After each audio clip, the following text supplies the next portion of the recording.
گایا آرکیتکچر، معماری گایا. گایا هایپوتزیس، فرضیه گایا. گایا سپیس ساتلایت، ماهواره فضایی گایا. گایا آرکیتایپ، کهن الگوی گایا. گایا به معنای زمین، گیتی، گه. به چیستوکست خوش آمدید. درود بر شما عزیزان. آیا زمین موجود زنده و هوشمند است؟ این پرسشی است که از دیرباز ذهن بشر را به خودش مشغول کرد. بسیاری از فرهنگ‌ها زمین را مادر تمام موجودات و قلب تپنده جهان می‌دونن. طبیعت با تمام زیبایی‌ها و رمزی که در وجود خودش داره از دیرباز منبع شفابخشی و آرامش بشر بوده و با ارتعاشاتی که برخوردار بوده در بهبود روح و جسم انسان نقش مؤثری داشته. آوخ که انسان با رفتارهای خود به زمین آسیب رسانده و تعادل طبیعی را برهم زده. لذا اهمیت افزایش آگاهی و قدردانی نسبت به محیط زیست و کره زمین احساس میشه. 2 اردیبهشت 21 آپریل به نام روز زمین پاک و فردای اون 3 اردیبهشت 22 آپریل روز جهانی کره زمین نامیده شده. این رسم توسط فعال صلح یعنی جان مک‌کانال در سال 1969 در اجلاس یونسکو معرفی شد. این روز 2 بار در سال جشن گرفته میشه. یک بار در اعتدال بهاری نیمکره شمالی و یک بار در اعتدال بهاری نیمکره جنوبی که در واقع پاییز نیمکره شمالی محسوب میشه. در پشت عشق به زمین و حفظ اون چه افسانه‌ای نهفته. افسانه گایا ابتدا فقط کیاس یا خاوس وجود داشت. از دل کیاس گایا به دنیا آمد. او نشون دهنده نیروی قدرتمند و مادرانه است که همه چیز رو به وجود آورده و حمایت میکنه. گایا یک الهه باستانی و زمین مادر است که با طبیعت و چرخه‌های زندگی ارتباط نزدیکی داره. گایا با پیشگویی و غیبگویی نیز پیوند داره. به روایتی او بود که معبد دلفی را تأسیس کرد و در اصل به پرستشگاه گایا اختصاص داشت. از گایا 3 خدا بدون پدر متولد شد. اورانوس آسمان، پانتوس دریا، اورئا کوه‌ها. گایا نه تنها زمین بلکه هر آنچه که در دل اون هست رو در بر میگیره. سنگ‌ها، فلزات، نمک. اورانوس پسر گایا تحت تأثیر اروس خدای عشق با گایا ازدواج کرد. از این ازدواج 12 فرزند به نام تایتان ها به دنیا اومدن، 6 دختر و 6 پسر. همچنین 3 غول یک چشم و همچنین موجوداتی با 50 سر و 100 دست قدرتمند به دنیا اومدن که هکتاتون کایرها نامیده میشن. اورانوس از این موجودات متنفر بود. از شناخته ترین تایتان های نسل اول این تایتان ها رو نام میبرم. رئا به معنای جریان که مادر تمام خدایان، تتیس ایزدبانوی دریا، سیبل مادر کوهستان، نماسینی تجسم حافظه و خالق لغت، فبه یا فیبی تاج گل طلایی، تئا بینایی و نور درخشان آسمان آبی، تمیس تجسم عدالت، قانون طبیعت، اوکانوس یا اقیانوس خدای اقیانوس ها، یاپتوس یا جاپتوس سوراخ کننده توسط نیزه، کرونوس زمان که رهبر تایتان های نسل اول و کوچکترین اونها بود. نام فرزند دیگه گایا پانتوس بود.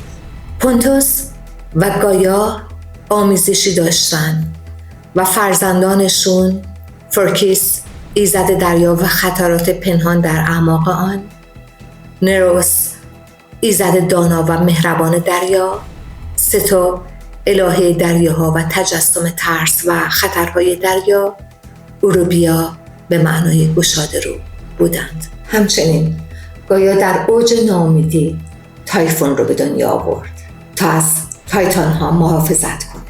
تایفون یا تفئوس کوچکترین پسر گایا، مردی قولاسا بود. البته بعضی جاها اون رو اژدهای 100 سر توصیف کردن. اورانوس رفتاری بسیار بد با فرزندانش داشت. از تایتان ها میترسید و اونها رو زندانی کرده بود. همچنین از موجودات 50 سر و 100 دست خودش متنفر بود. اونها رو دوباره به دل گایا برگردانده بود، به طوری که گایا از درد به خودش میپیچید. گایا که از ظلم ستم زوج خودش به خشم و ستوه اومده بود، پسرش کرونوس خدای زمان رو که جوانترین تایتان بود رو صدا زد. کم کم زهر خشم و نفرت رو ریخت و در گوشش نقشه انتقام رو بارها تکرار کرد. گایا کرونوس رو به قله کوهی برد و داسی به او داد بی آنکه چیزی بگوید. گایا با خود گفت کرونوس میداند با آن چه کند. گایا در تاریکی شب اورانوس را فراخواند و کرونوس با یک ضربه پدر را اخته کرد. اورانوس جایگاه خود را از دست داد و گایا از درد رها شد. کاربرد واژه گایا در اصطلاحات و اپونیم‌های علمی: مهندسی، معماری گایا. در سال 1982 یک شبکه جهانی غیررسمی تشکیل شد، شامل مهندسین، معماران، برنامه‌ریزان شهری، طراحان چشمانداز و سایر افراد که به طور مستقل و مشارکتی در طیف گسترده‌ای از تحقیقات طراحی، برنامه‌ریزی و پروژه‌های آموزشی بین‌رشته همکاری می‌کردند. ایده اصلی پشت ایجاد این گروه، تفکر سبز در زمینه مسائل مربوط به زندگی پایدار و مسئولانه محیط زیستی و معماری کاملا سبز بود. طراحی خیلی قشنگ رو در کشورهای مختلف مبتنی بر این رویکرد می‌بینیم. یکی از بزرگترین پروژه‌های معماری سبز در ژاپن قرار داره. زیست محیطی، فرضیه گایا. این فرضیه ادعا میکنه که زمین مانند درخت دارای حیات است. این فرضیه اولین بار در سال 1965 توسط جیمز لاواک، دانشمند انگلیسی، مطرح شد. لاواک در بریتانیا و آمریکا شیمی، پزشکی و بیوفیزیک خواند. او دامنه تحقیقات گسترده‌ای رو داشته، از اثر دما بر موجودات زنده و منجمد کردن همسترها و بعد خارج کردن آنها از انجماد تا برنامه ماه و مریخ ناسا در آزمایشگاه‌های رانش جت. آخرین کتاب لاواک به نام نواسن در سال 2019 در 100 سالگیش منتشر شد و این ایده را مطرح کرد که زمانی انسان‌ها در کره زمین با سایبورگ‌ها، موجوداتی دارای اجزای ارگانیک و مکانیکی، جایگزین خواهند شد. در سال 2020 در مصاحبه‌ای که لاواک با گاردین داشت گفت: زیست کره و من هر دو در 1% پایانی زندگی من هستیم. مادر زمین در 103 سالگی لاواک را در آغوش خود گرفت. دانشمندان این رشته اصطلاحی رو به کار میبرن به نام سندروم گایا، به این معنا که هر وقت مادر زمین از دست انسان‌ها و آسیب‌هایی که به طبیعت میزنه ناراحت میشه، در صدد تنبیه اونها برمیاد. جیمز لاواک در کتاب گایا این فرضیه رو پیگیری میکنه که موجودات زنده، اتمسفر، اقیانوس‌ها و سطح زمین یک مجموعه پیچیده رو تشکیل میدن که قادر زمین رو برای حیات مناسب سازه. سوالی که پیش میاد اینه: آیا مریخ مناسب هست؟ نجوم. ماهواره فضایی گایا یک تلسکوپ فضایی است که در سال 2013 توسط آژانس فضایی اروپا راه اندازی شد. هدف از مأموریت این رصدخانه فضایی ایجاد یک فهرست از حدود 1 میلیارد اجرام آسمانی که نزدیک به 1% جمعیت ستارگان کهکشان راه شیری هست می باشه. اخیراً توسط این تلسکوپ فضایی 2 سیاهچاله نزدیک زمین کشف شده. سیاهچاله‌هایی به نام گایا BH1 و گایا BH2.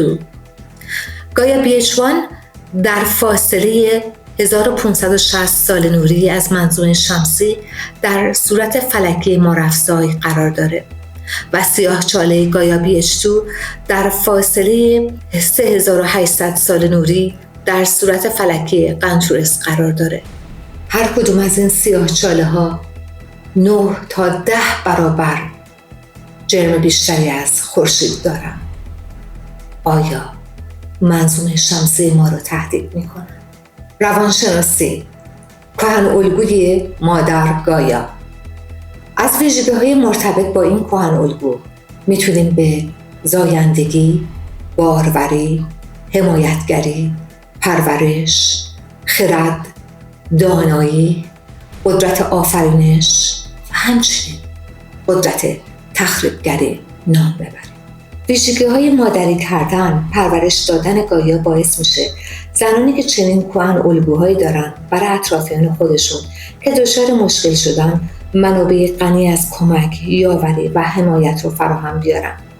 چنین اشخاصی خردمندن، هم مهربانن، هم باهوشن. خرد مام زمین تلفیقی است از تجاربی که در زمین کسب کردن به اضافه حس و شهودی که دارن. در نتیجه برای بسیاری از موقعیت‌های زندگی کارآمد هستن. یک خرد جهان شمول رو دارن که برای مشاور شدن و همچنین برای آموزش‌های معنوی بسیار مناسب میباشن. نه از آینده میترسن، نه به گذشته فکر میکنن که مضطرب بشن. در زمان حال زندگی میکنن. در تجارت و صنعت مد گایا نوازش پوست با روح طبیعت. در سکون و سکوت قرنطینه سال 2020 The Label گایا ریشه های خود را در بمبئی پیدا کرد. یک سوال را برانگیخت: چگونه می توانیم این هماهنگی بین فعالیت های انسان و سایه خود را حفظ کنیم؟ برچسب گایا از این دیدگاه متولد شد و شیوه های سازگار با محیط زیست را با طراحی که از سازش در سبک خود داره معرفی کرد. The Label گایا یا برچسب گایا تمام محصولات، البسه، پوشاک و همه مواردی که تولید میکنه رو با الهام از مادر زمین و همچنین سازگار با محیط زیست انجام میده. اگر شما به لوگوی The Label گایا نگاهی بیاندازید، رنگ سبز و همچنین نماد خانه در آن برجسته است. خانه نماد مادر است. کاربرد افسانه‌ای گایا در اتاق درمان. 1. درک عمیق‌تری از سوگ و فقدان. بازگشت به آغوش مادر. بازیابی انرژی حیاتی. دریافت معنا در چرخه طبیعت. تقویت حس تعلق به زمین. معنا بخشی به مرگ. 2. تکنیک‌های درمانی. مراقبه در طبیعت و تمرینات ذهن آگاهی. تجسم آرامش بخش پیوند با زمین. ابراز قدردانی و عشق به زمین. ورزش‌هایی چون شنا، صخره‌نوردی، تنفس آگاهانه همراه با تصویر اتصال به زمین، درختان، آب، خاک، شن، نمک. 3. افزایش غریزه محافظت از زمین، روز پاک، روز بدون وسیله نقلیه. 4. درک جنبه‌های دوگانه طبیعت، ساختن و تخریب، پرورش دهنده و بلعنده، زندگی بخش و مرگاور، بلایاهای طبیعی، سیل، آتشفشان، زلزله، طوفان، گرداب. فیلم مادر محصول 2017 با کارگردانی دارن آرونوفسکی تفسیر مدرنی از اسطوره گایا را به نمایش گذاشته. تمثیل، اشارات و استعارات کلی در فیلم مادر نهفته است. مادر نماد طبیعت و مهمان‌هایی که می‌آیند انسان‌های روی زمین هستند که در حال آسیب رساندن به خانه یا همان طبیعت زمین هستند. مادر که رفتارهای تخریبگرانه مهمان‌ها رو می‌بینه، خود ویرانگر میشه و خانه را ویران می‌کنه. در این سکانس مادر در حال مرگ است و دیالوگی بین او و نویسنده بازگو میشه. مادر: بیشترین چیزی که بهم صدمه زد این بود که من برات کافی نبودم. نویسنده: هیچ چیز همیشه کافی نیست. اگر بود هم من نتونستم خلقش کنم. مجبور بودم این کار رو بکنم. باید این کار رو میکردم. من همینم و باید همه چیز رو از اول امتحان کنم. و آخرین قطعه هستی، قلب مادر از او جدا میشه و زندگی جریان خواهد داشت. بسیار عالی. تا افسانه دیگر، تا درودی دیگر، بدرود.